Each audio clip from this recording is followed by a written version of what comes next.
अस्सलामुअलैकुम दोस्तों, क्या वालेकुम हाल सलाम। चाल है। अच्छा जी, कंपनी बनाने के कवानीन में काफ़ी तब्दीलियाँ हुई हैं ओमान में।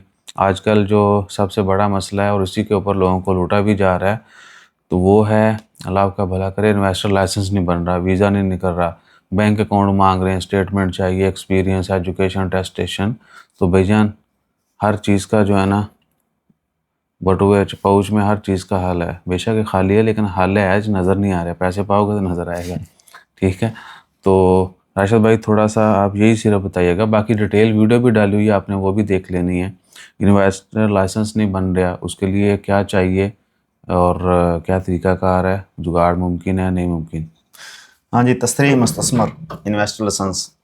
जी, इन्वेस्टमेंट लाइसेंस, इन्वेस्टर लाइसेंस, तस्रीह मुस्तस्मर, ये नहीं बन रहा जी। इसके ऊपर जो है ना बड़ा मसला बना हुआ है। हाँ जी, इसके ऊपर वाकई मसला है। इसके लिए आपको अपने मुल्क की जो बैंक स्टेटमेंट है वो देनी होती है, प्लस आपकी जो एजुकेशन है जिस भी मुल्क में है या जिस नहीं। मुल्क में आप हैं वहाँ की एजुकेशन आपकी जितनी भी है, या आपका जो बिज़नेस है उसके डॉक्यूमेंट आपको देने पड़ते हैं। आपको प्रूव करना पड़ता है कि मैं एक्चुअल बिजनेसमैन हूँ। तो वो वेरीफाई होते हैं आपके फ़ॉरेन ऑफिस से, बाकी ओमान में आके ओमान बेसिस से। उसके बाद फ़ॉरेन ऑफिस ओमान का जो उससे तस्दीक होते हैं, वो फिर अपलोड किए जाते हैं, तो ही आपको इन्वेस्टर लाइसेंस मिलेगा। इन्वेस्टर लाइसेंस जैसे ही मिल जाता है उसके लिए फिर आगे मरला होता है अपना वर्क परमिट का। कई होगा मसला जी, वर्क परमिट डाला हुआ है, वर्क परमिट नहीं हमारा आ रहा जी, वर्क परमिट पास नहीं हो रहा जी, वीज़ा नहीं निकल रहा।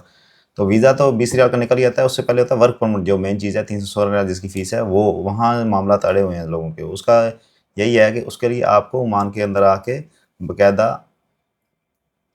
मिनिस्ट्री आना पड़ता है। मिनिस्ट्री ऑफ लेबर में आके इंटरव्यू देना पड़ता है। जैसे इंटरव्यू देंगे तो ही वो आप देखेंगे वाकई ये वाकई इन्वेस्टर है, तो ही आपका इन्वेस्टर लाइसेंस एक्सेप्ट होगा, अप्रूव होगा, उसके आप पेमेंट कर सकते हैं। फिर वहाँ यहाँ से फिर आपको आउट होना पड़ेगा। तो उसके बाद क्या है कि आपका वीज़ा आ जाएगा। जो ओमान में ऑलरेडी बंदे हैं, बिज़नेस कर रहे हैं, करना चाहते हैं, कंपनी बनाई है, उनके साथ भी यही मामलात हैं। लेकिन उनके साथ ये है कि थोड़ी सी रिलैक्सेशन मिल जाती है कि उनको वीज़ा नहीं लेना पड़ता आके मिनिस्ट्री जाने के लिए, और प्लस इंटरव्यू देने के लिए उनको यहाँ ही होते हैं। और प्लस ये है कि उनका इन्वेस्टर लाइसेंस जो है उसमें उनका बताका की जो कापी वो डाल दी जाती है, और एक्सपीरियंस जो होता है या एनओसी उनकी जो आपका कंपनी होती है उसकी तरफ से डाल दिया जाता है, तो फिर आपका इन्वेस्टर लाइसेंस मिल जाता है। ठीक है जी, ये थी इन्वेस्टर लाइसेंस और माजूनिया जिसे वर्क परमिट कहते हैं उसकी डिटेल। अच्छा जी, तो आपको समझ आ गई होगी। और अगर आप इधर भी हैं, ओमान में हैं, तो भी आपका अकाउंट होना ज़रूरी है। और जो भी आपकी एजुकेशन है वो किसी भी फील्ड की है, वो आपने टेस्ट करवा के अपनी मिनिमम सर्टिफिकेट कौन सा एक्सेप्ट करते हैं? मैट्रिक था, एफए, बीए मास्टर ही होगा ना? यस यस फिर भी बैचलर डिग्री जो जी है, जी। डिप्लोमा डिग्री जो है वो एक्सेप्टेड है। वो और कोई सर्टिफिकेट जो है, अगर आपका जिस तरह जैसे कहीं काम एमटीएन कर रहे होता हैं। है पाकिस्तान का, वो हो गया, वो भी काबिल होता है बिजनेस का जो। ओके। और किसी अगर आपके पास ये सब इधर है तो आपने वो भी टेस्ट करवाना है पहले एम्बेसी से, जो हमारे मुल्क के डॉक्यूमेंट्स हैं। बाकी जो आपके यहाँ की अगर बैंक स्टेटमेंट है, वो पर्सनल चलेगी। परसों में चलेगी। ठीक है, यानी उसमें जो काम उन्होंने करना है उसकी नोयत के हिसाब से बैलेंस होना ज़रूरी है। एग्जैक्टली। तो वो भी चलेगी, उसका जो जीआरडी भी होता है सबका। और वो क्या है कि टेस्ट करवा लेने एम्बेसी से, फिर ओमान के फॉरेन अफेयर से, और वो आपने फिर सबमिट करना है। किसी दूसरे मुल्क में है तो वो भी है। इस सब के ऊपर भी एक डिटेल वीडियो पूरा स्टेप बाय स्टेप जो है वो भी बताया गया, वो भी देख लीजिएगा। तो ये सब मुमकिन है, लेकिन होना चाहिए। होना चाहिए या जुगाड़ होना चाहिए। हंसे नहीं तुझे? ठीक है ना? तो इसमें कोई भाई, हाँ ये है कि आपने इस काम के लिए भी बहुत सारे पैसे नहीं देने, थोड़े जे पैसा चो जाता है। लेकिन आपको जो लूटा जा रहा है, मेन चीज़ है आप उससे भी बचें। आपको पता होना चाहिए, 1-200 बस, ये तो ज़्यादा दी गेम नहीं है दी है जी। जी जी।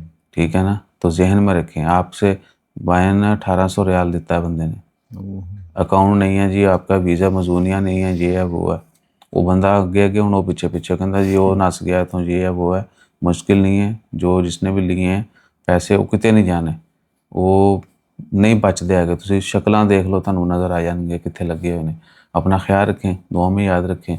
अच्छा, दूसरी तरफ लोग जो है ना ये भी डरा रहे हैं आवाम को, पैसे ज़्यादा ले रहे हैं, ब्लैकमेल करते हैं, फिर दस तुहानूं साड़ी पहुँच दा नहीं पता। ठीक है, मुझे वीडियो भी आई थी कुछ लोगों की। ठीक है, वो सीधियाँ धमकियाँ ये तो वो। भाई पहुँच आप अपनी तक रखें, लेकिन जो अगले की है ना सकत, उसको भी ज़हन में रखें।